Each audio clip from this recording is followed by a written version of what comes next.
let's put our pyjama bottoms together. So we've got our two pieces, they're trimmed with their cuffs, they're all nice and tidy on the seams, and what we're going to do is we're going to go right sides together. Here we go, right sides together, and we're going to sew the sides down there, and we're also going to sew the crotch area, and then we're going to turn a hem at the bottom of the leg. So they should match up quite brilliantly.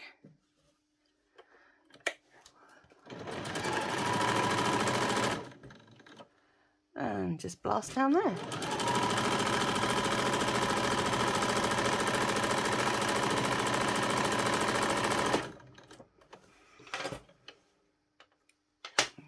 Do the other side. Make sure we're all matching.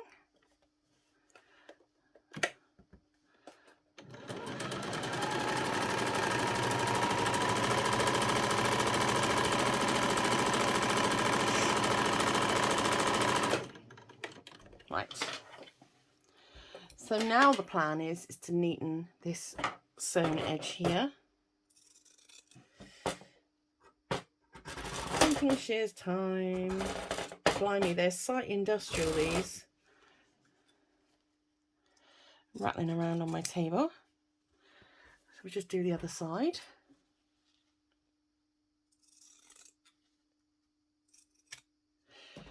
When it comes to pinking shears, my advice is buy the best that you can afford. You cannot sharpen them with tin foil. Do not do that. Send them away to be properly done. There's a pinking shear sharpening service online. Just Google that. Send them away. It's about £8 and it's brilliant. These I expect will last me forevs. Right, so to do the crotch, we're just going to start at the cuff of one leg, go over the join. We're just going to follow the edge round. When I get to the apex here, I am swiveling my work with that foot up, popping it down and continuing.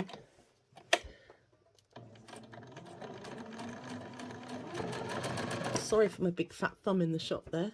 Thought the camera was going to fall out of its cradle.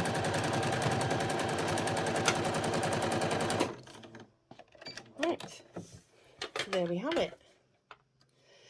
And again, what we need to do is we need to neaten that seam allowance that we're already up, but also because this is a curve, it needs clipping, so your pinking shears will do that all in one.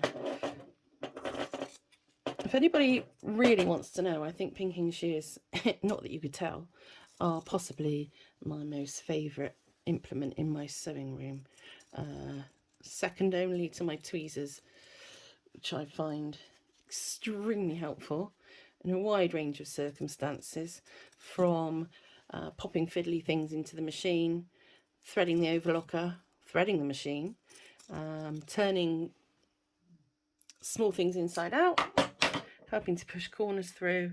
They're just amazing, and they're very, very cheap, and they're not normally something that you'd have in your sewing kit, but I'm a great advocate of them, so if you don't have a set, get some.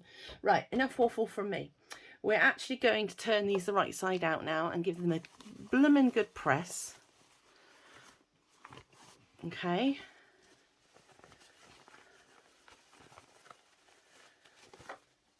And again, exactly the same as with the cuffs. For the hem on the cuffs on the arms, for the hem of the trousers, you're just going to turn in 1 centimetre and give it a press, and then turn it in another centimetre and give it a press and stitch round, exactly the same as we did for the cuffs. And we're going to add the waistband. Right, so imagine this is beautifully pressed. Actually, that is probably the standard of my pressing, in fairness. What we want to do is, for the best results with these, you see we've got 2 joins on our waistband, just bringing our waistband in from earlier. What you want to do for the best sort of finish is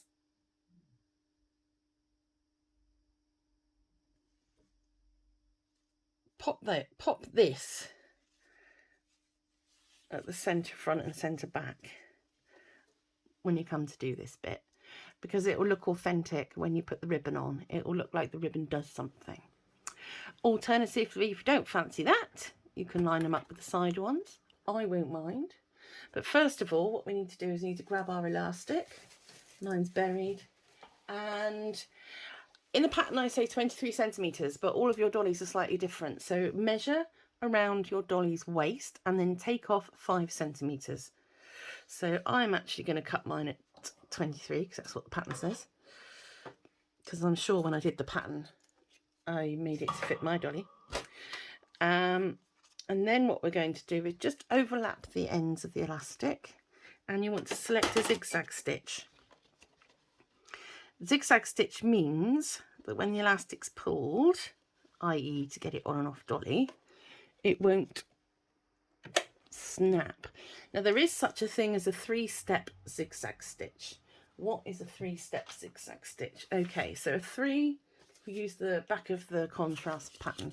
A 3-step zigzag stitch is especially useful for elastic. So normally your normal zigzag stitch would just be needle in, needle in, needle in, needle in, needle in, needle in, and it would oscillate from side to side. Now a 3-step does all of that, but what it actually does is put 3 stitches in here. So it goes 1, 2, 3, and then it turns 1, 2, 3, and then it turns 1, 2, 3. So all of these little stitches being separated up means that it's very, very elastic, which is brilliant for joining. You guessed it, elastic. If you don't have that stitch on your machine, then a zigzag is the way to go. Absolutely not a straight stitch. So all I've done is just gone forwards and back to join my elastic into a loop. I'm going to go back onto straight stitch before I forget that I'm actually in straight stitch. And then this waistband is exactly the same. We did it in exactly the same way on the cowgirl, on the French jeans, and recently on the school uniform skirt, which you won't have had yet if you've just got to pyjamas. So, but you will have had the French, and you quite possibly will have done the cowgirl. So what we're going to do is we are going to get our waistband, and that's the folded end. So put the folded end down towards the table, and then with your elastic you want to pop the elastic inside, and it's quite a fiddle, but there is about 1 centimetre there. You can just see that little ridge where the elastic starts. Now what we're going to do is we are going to pop that into our machine just on the edge, just to keep this all together. We're going to sew around. You can actually push the elastic out of the way.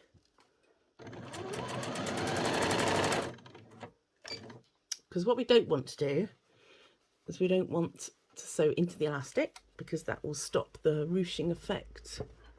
And when the elastic stretches, it will break the stitches. Now the elastic is smaller than the waistband. So you can see, it looks like I'm going to get into trouble here, but the idea is if we keep doing this and moving it round, we'll end up with a lovely ruched up waistband. Which means when the elastic stretches, the fabric doesn't stop the elastic stretching, the fabric goes with the elastic.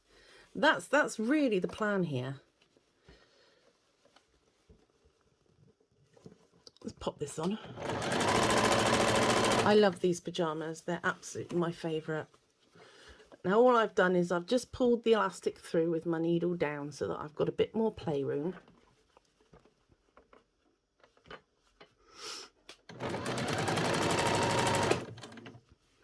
So you see what's happening here? Looks like I haven't got enough to go, but I do, because we've measured that loop out before and it was nice and flat, and it will be nice and flat again, except it will have a very short piece of elastic in the middle of it, which is why it's getting a bit confused. But this is exactly the effect that we want.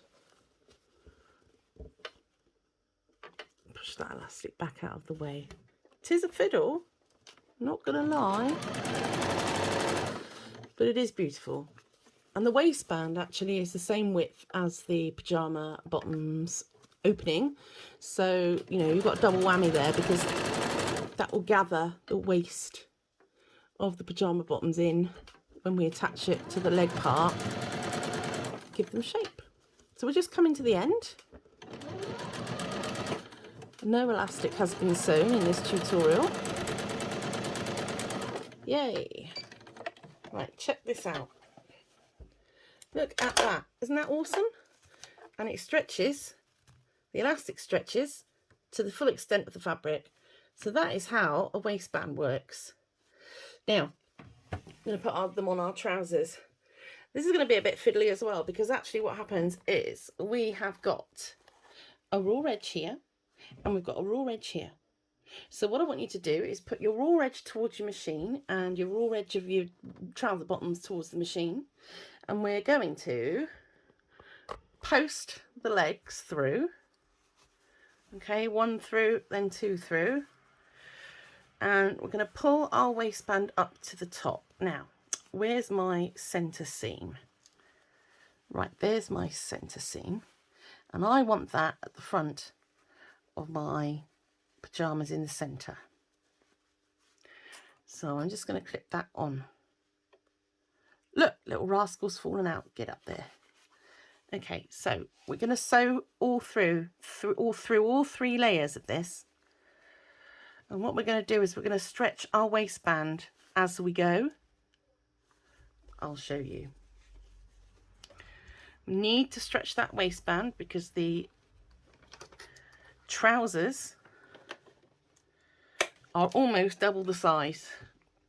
So I'll just bring you down. Excuse the cam wobbles. Right. I'm just going to start off with a little back tack because I'm going to put this machine under a bit of pressure now. So now stretch out the underneath elastic waistband.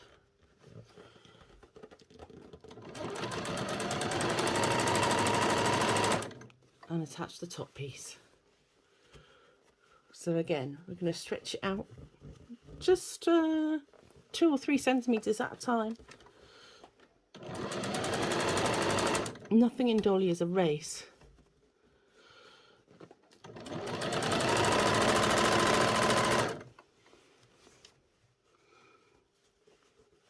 So stretch it out again.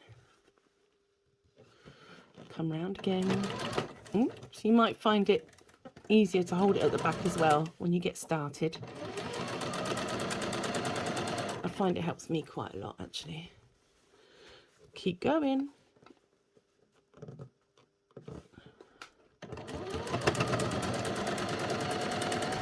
We're almost there.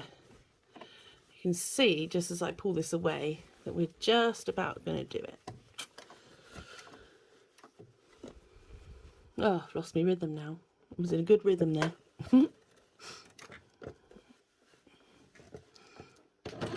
Trying to keep it all out of the way so that you can see what's happening as well.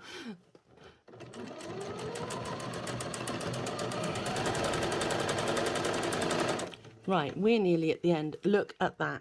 That is spot on. Absolutely marvellous.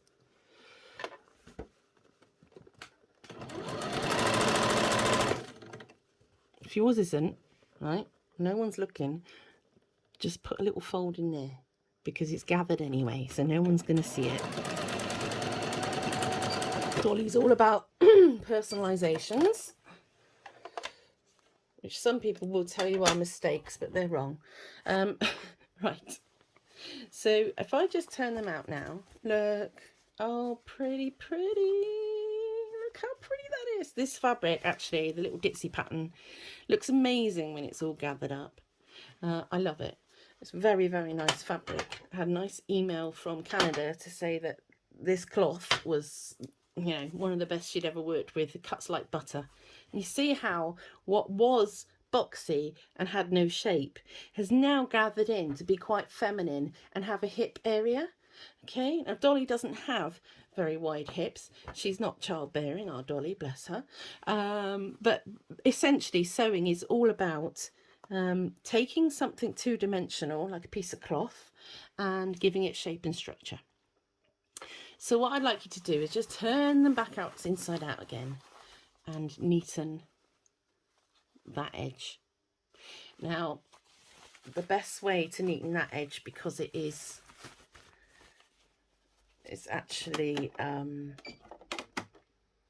gathered, is not to trim it with your pinking shears, because you will have to hold it straight all the time and do them as well. So just pop your machine on a zigzag. Foot's walked off. Come back, you. It's gone down behind the table. Just zigzag round. You do need to pull it out because you still want to retain that stretch. For instance, you can imagine if we just zigzagged over this with all the ruffles, that would actually make the ruffles stay in place. And we've worked so hard to make sure that the waistband is extendable and elastic, that is not what we want to do. Oh, good grief. We weren't under there. I'm going to go back a little bit.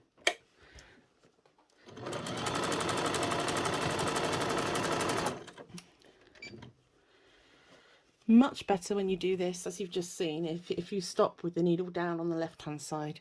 If you stop with it down on the right hand side and you pull the elastic, it will pop out the machine, which is exactly what I just did.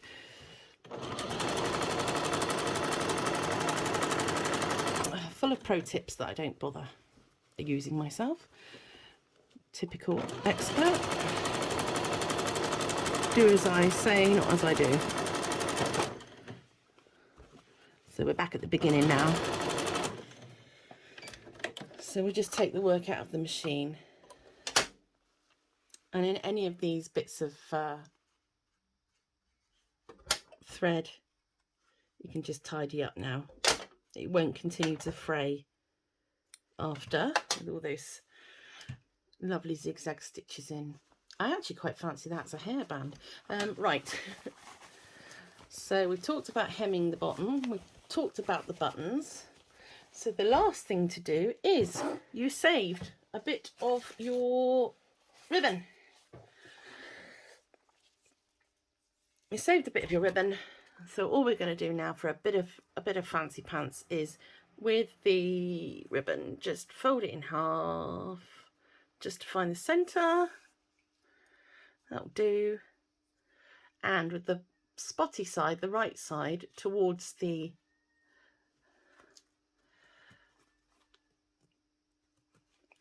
pyjamas, find your centre seam. There we go.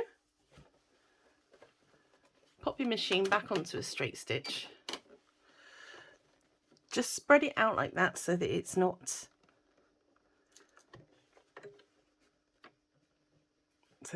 gathered. I'm just going to go back and forward here. You're going to be seasick from my camera, aren't you?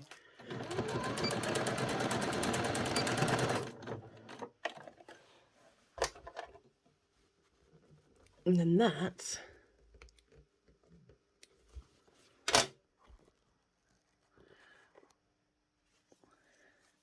will trim. That's my dog.